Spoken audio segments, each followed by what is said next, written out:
After one day of practice up here at Sturgeon Bay, I had a little bit of a breeze today, but I have to say the thing that really surprised me was just how warm the water temperature was. I think 75 is what I saw this morning when I put the boat in, and saw it up to 80 and some, you know, back in some bays and stuff. And for up here, man, that is warm water. I mean, it really is.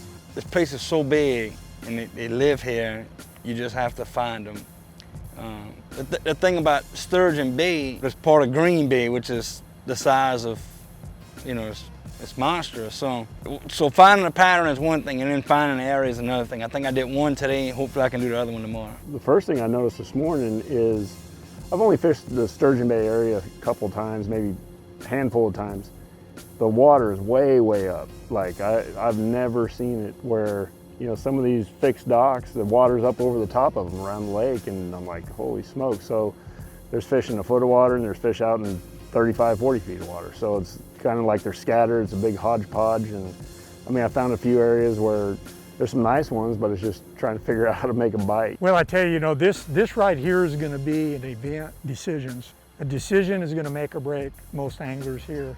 During the course of this week, you know, the angler that wins this is going to make smart decisions.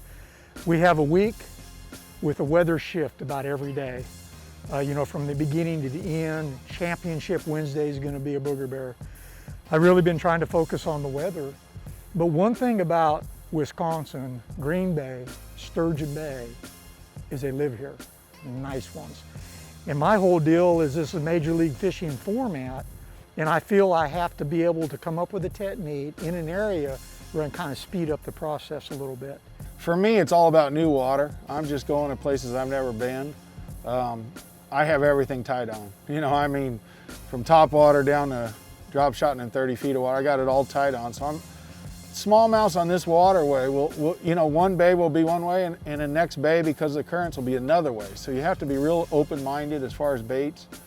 And really, I'm just looking for groups. I got only a half day today. I had some mechanical problems, so found a couple groups, and that's what I'm looking for, because singles are hard on our circuit.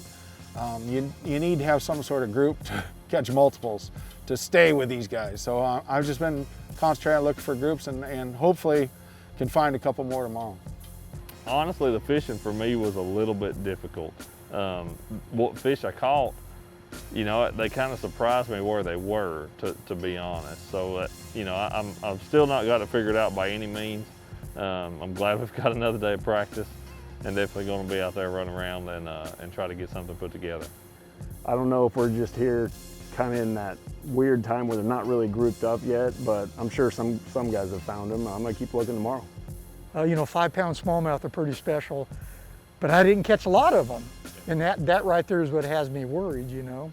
5 that weigh, you know, 21, 22 pounds, but if you only end up catching 5 or 6 of them, that's your total.